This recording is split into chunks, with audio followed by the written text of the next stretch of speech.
coming to you live from the Village Ford Tough Studio. Boomer Esiason, Greg Giannotti. It's Boomer and Gio on the Fan. Simulcast across the country on CBS Sports Network and wherever you are on the free Odyssey app. Good Wednesday morning. It is a Phil Simms Wednesday. We'll talk to him in his weekly spot at 8 a.m. and get his thoughts on what's happened this past wild card weekend and what to expect going forward. Divisional playoff weekend, and the Jets search continues, and it feels like it's getting narrowed down a little bit to Brian Flores and Aaron Glenn. Those are the two guys you keep hearing. Brian Flores, Aaron Glenn, Brian Flores, Aaron Glenn. And I like these guys for different reasons, but if I am going to stick to my guns and what type of guy needs to be the head coach of the New York Jets, it has to be Brian Flores over Aaron Glenn. I need a guy who's been in charge of an organization. I know it blew up in his face down in Miami, but I cannot stress that enough.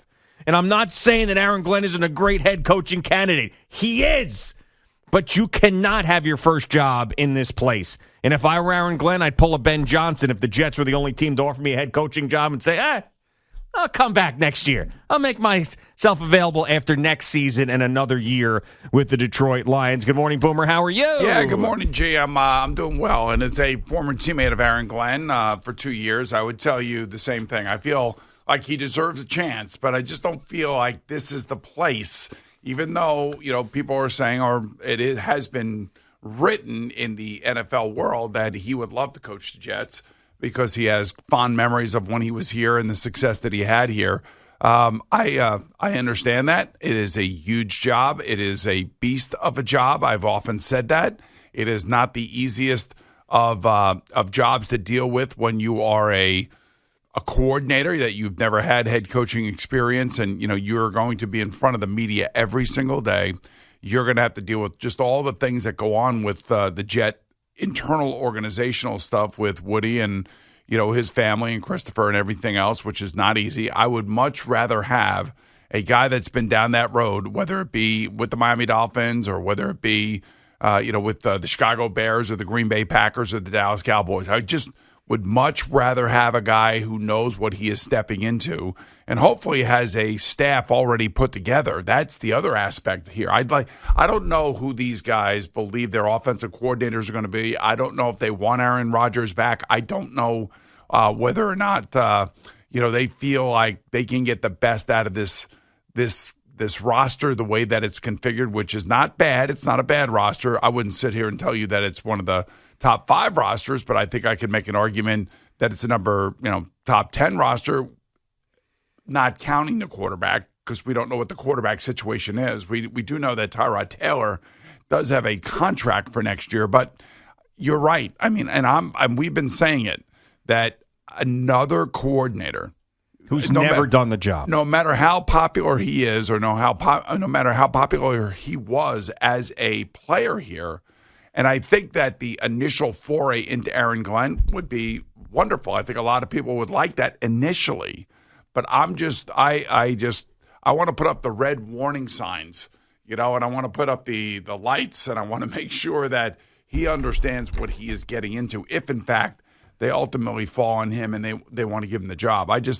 I'm with you, man. I've been with you since the beginning when we were talking about this, because the Jets have been going down this road for years and years and years and years and years. Yeah, and you mentioned I'd rather have a guy who was in charge of an organization, whether it be the Dolphins or the Chicago Bears. And when you say Chicago Bears, that includes Matt Nagy, who, Mike Fliegelman here, who is the overnight producer and works with us occasionally and does some shows here or there. People listen to the radio station a lot, know Fleegs. Very, very knowledgeable guy. He is basically a lobbyist for Matt Nagy. So he has decided, big Jet fans decided Matt Nagy's the guy.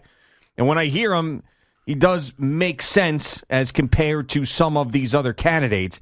When, it's tough to, when you talk about a guy who's been fired before, to get past that initial thought that you had about them. When you first hear that name and you're like, you don't want to recycle that guy, just didn't work. But then when you really go back and you look at a guy's tenure in a particular place, like Chicago, the reason why I really like a guy who coached in Chicago coming to the Jets is, even though the Jets are still very, very different than most organizations, Chicago has had that history of never being able to find the quarterback. It's a organization with a very impatient fan base. They play in a division with a legacy team that is always beating them in the Green Bay Packers in a big rivalry there. And he went in there and did have some success. Now, of course, in the end, they ended up having to draft a rookie quarterback, and it's Justin Fields, and the whole thing blew up in the 6-11, and that was the end of that. But they were a 12-4 football team. He had Mitch Trubisky. They were able to win some games. He had a season where they were 500 as well. He's obviously an offensive mind. He's worked under Andy Reid multiple times. I don't think you can look at Matt Nagy's tenure in Chicago and say that it's a failure by any stretch of the imagination. The guy knows how to coach. Brian Flores knows how to coach. Aaron Glenn knows how to coach. But, really, when you're getting down to it, it's really, do they know how to manage games? Do they understand situational football? Do they go in with an idea of how to run a team? This is exactly what Dan Quinn did last year, or has done this year, with the Washington Commanders. He learned from his previous time in Atlanta, went become the defense coordinator. Dallas was around. Mike McCarthy was around the way things were done.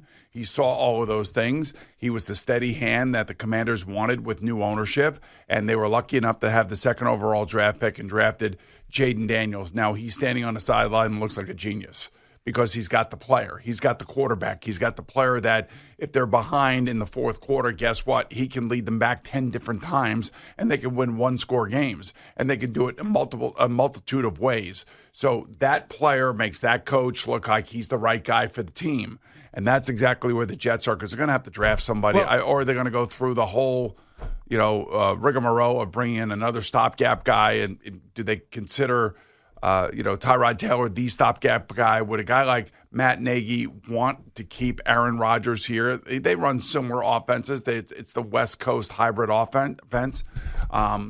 Look, he's had success with Andy Reid. He had a modicum of success with Chicago. He knows how to run a football team. I think he's a guy that can handle a press conference. I listened to 1 million of his press conferences, and I was a part of the score out there when he was the coach out there. Yeah, so basically, really what my question is to you is, does that experience in Chicago unlock that thing that we are looking for the next Jet head coach? It's someone who can deal with this cesspool, this blender of Jetdom, this everything that we talk about, where guys come here and just get caught up in the tornado and spit out. Very smart guys. Let me just give you this. I'll give you an example that we're all living through right now. So, President Trump went back in 2016, took office, wasn't really sure what he was doing because he wasn't a politician.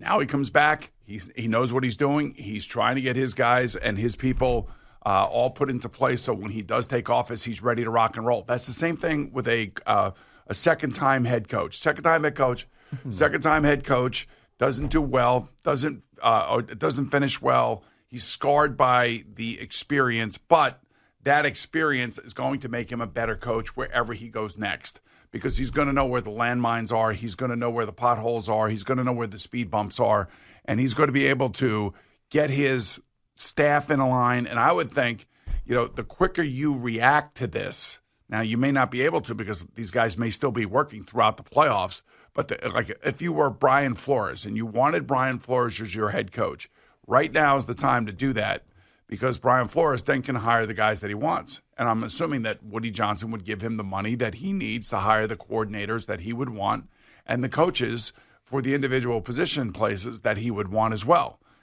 If you wanted to do that, you would do that now.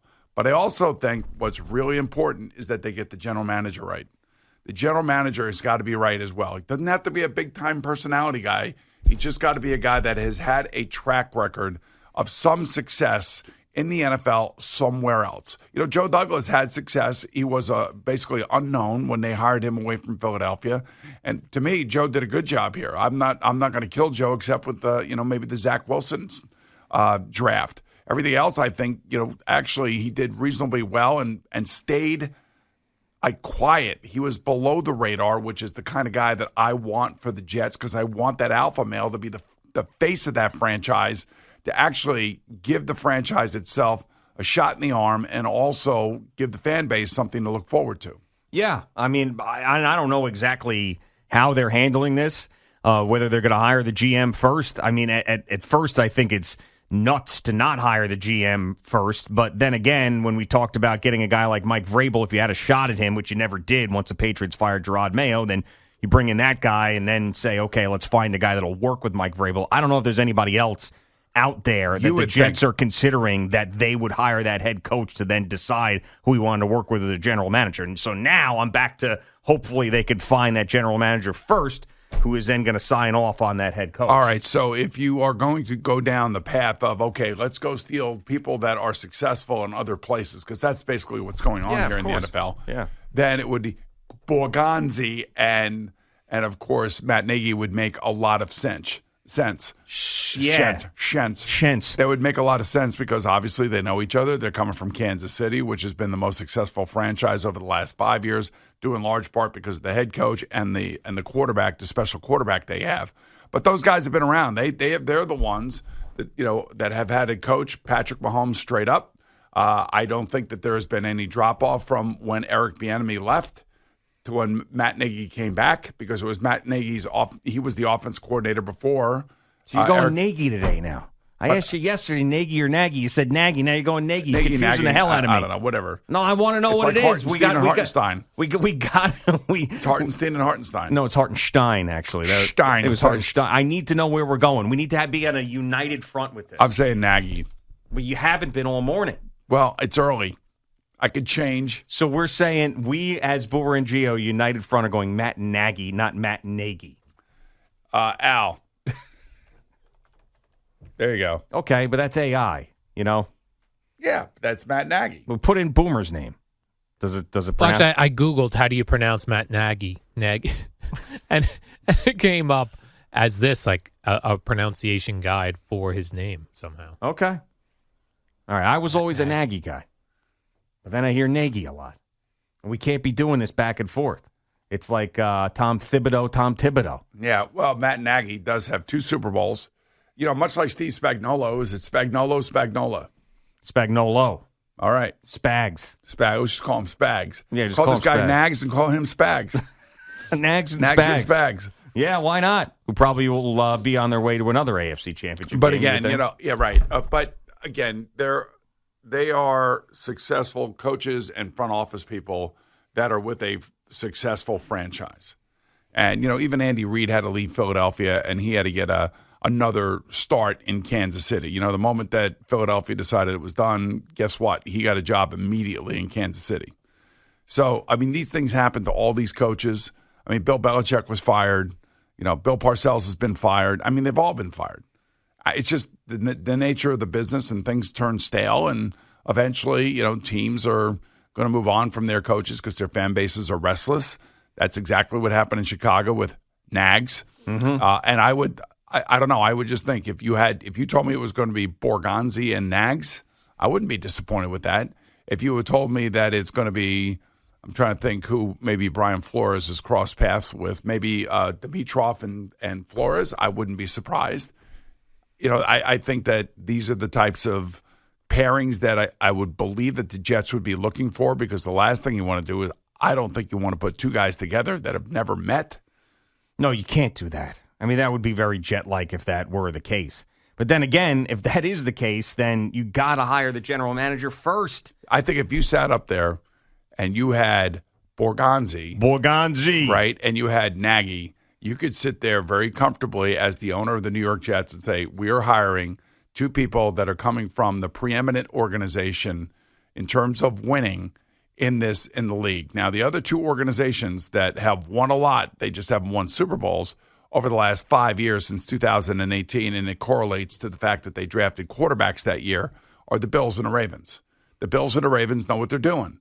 That's why Joe Schoen got a job. That's why Brian Daboll got a job. That's why you would look within the Bills organization and see who's a part of the decision-making and scouting. Those are all the reasons why they're interviewing people from those organizations as well. But that's really what's going on here. Like, I want a piece of what Kansas City has. How do I get that piece? And here are guys that have been in that building for an extended period of time. They've seen how it's been done. They have had to fix a roster over and over and over again. Once they gave Patrick Mahomes that huge contract, they gave Chris Jones that huge contract. They had to let L'Jarius Sneed go, one of their best defensive backs. And these are the things that I think people like Woody Johnson, Jerry Jones, are all looking at when it comes to, okay, what is the pair that I can find that can recreate the success that they're having in Kansas City? If Borgonzi ends up being hired, that's going to be hilarious because the second that I saw his name, I was like, that's the guy who's coming here because I could just hear the phone calls. I could hear Joe Beningo just because of his name and people calling up and being like, what a terrible draft by Borgonzi. Honestly, this Borgonzi. And I said that the first time I saw it. There's been 50,000 GM candidates. And if he ends up coming here, then like maybe I'm a soothsayer. Right. Maybe you are. But I'm just giving you an example of how I think the Jets have got to go about this. I mean, the Giants went about it that way. I'm not saying that it worked out the first year, and maybe things will work out because of the success of the draft this past year. But they brought in 2 guys from the Bills. And because the Bills have had so much success, have drafted really well, especially on the defensive line and the offensive line. They've made the right free agent pickups. They knew when to get rid of Steph Diggs. I mean, there are a lot of things that have gone on here that the Bills have done, and you want to try to recreate some of that success. But the problem is you've got to find the quarterback, man. You got to find the playmaking quarterback that makes everybody just look like they know what they're doing. So when Jaden Daniels has the ball in his hands and it's 3rd and 10 and you're in the 4th quarter and you're on the road and the people are screaming and you can't recreate that in practice, and somehow this kid is just unbelievably unflappable and he makes plays. I mean, that's just the human being playing the position. You're giving him the play calls, the play sheets, and the roadmap to victory. He's got to execute it. So both of these franchises around here have got to find that type of guy before anybody's going to have any success. Well, it's the most important. I mean, it really is. The head coach is right there behind it, but the most important is that guy. And bad coaching staffs can ruin quarterbacks, but I think when it's so special, and a guy like Jaden Daniels, a guy like Patrick Mahomes, I mean, obviously pairing with Andy Reid made it a dynasty. But really, it's if you have that guy that's so good, but that's the thing you pick first and foremost. And look at how like Jared Goff, Ben Johnson, and Dan Campbell are. That didn't get off to the greatest of starts. Well, he wasn't the Ben Johnson was not the offensive coordinator when they first started there.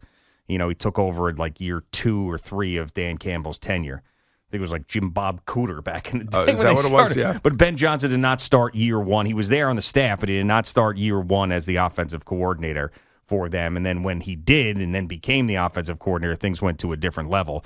And we'll see maybe if Ben Johnson goes to Dallas. That is now one of the things that there's some, if there's smoke, there's fire type of deal. All right, Boomer and Gio just getting started on this Wednesday morning. Talk to Jerry in just a couple of minutes.